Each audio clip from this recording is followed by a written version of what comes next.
Hey, and welcome to the narrative mindset. The mental loop, why your brain keeps replaying the wrong scenes and how to finally hit stop. We've all been there. It's 2 a.m., the house is silent, and you're wide awake, but you aren't thinking about your to do list or your upcoming vacation. Instead, your brain has decided to pull a specific cringeworthy or painful memory out of the archives and play it on the loop. Maybe it's that awkward comment you made at a meeting 3 years ago. Maybe it's an argument where you wish you'd said something sharper, or perhaps it's a moment of embarrassment so sharp you physically wince when it crosses your mind. Why does our brain, an organ capable of solving complex problems and creating art, insist on being its own worst critic? In this episode, we're diving into the science of mental loops and how to break the cycle when your brain decides to play the wrong scenes. The why. Your brain is trying to protect you. It feels like a glitch, but from an evolutionary perspective, rumination is actually a survival mechanism. Our brains are designed to prioritize threat detection. When we play a negative memory, the brain is often trying to conduct a post mortem. It thinks, if I analyze this enough, I can find the mistake, fix it, and ensure it never happens again. The problem, it's not actually solving anything, it's just burning emotional calories. Your brain doesn't always distinguish between a present day physical threat like a tiger and a past social fox paws. To your amygdala, an embarrassing memory feels like a current danger, which is why your heart rate might spike even though the event happened years ago. The cycle, why it gets stuck. When we replay a memory, we often add a fresh layer of emotion to it. We don't just remember the event, we remember how badly we feel about the event.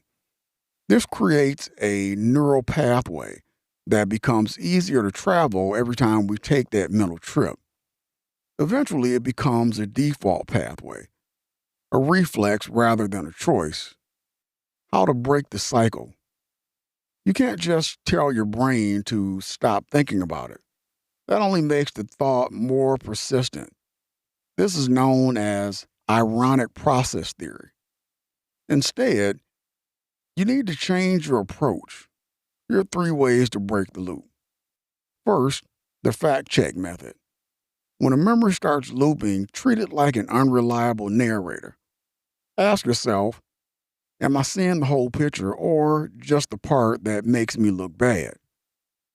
What was the outcome? Did the world end? Did I move on? Would I be this harsh to a friend who made the same mistake?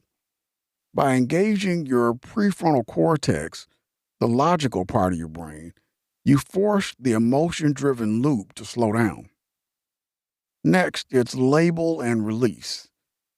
Instead of fighting the thought, label it.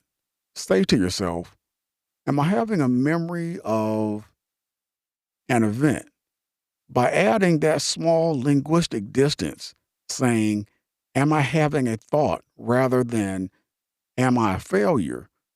You move from being the experience to observing it. It's the difference between being in the rain and watching the rain from behind a window. Lastly, the pattern interrupt. Since your brain is stuck in a physical neural loop, you need to get a physical interrupt. Change your environment. If you're in bed, get up. Go to the kitchen and get a glass of cold water. Engage the senses. Name 5 things you can see, 4 things you can touch, 3 things you can hear, 2 things you can smell, and 1 thing you can taste. This 5, 4, 3, 2, 1 grounding technique pulls you out of the past and firmly into your current reality. The bottom line, you are not your memories. You are the consciousness that experiences them. The next time you find yourself stuck in a mental rerun, Remember that your brain is just trying to do its job. It's just using a very outdated manual. Acknowledge the thought. Thank your brain for trying to protect you and consciously choose to redirect your focus to the present. You have miles of new experiences ahead of you. Don't spend too much time living in the archives.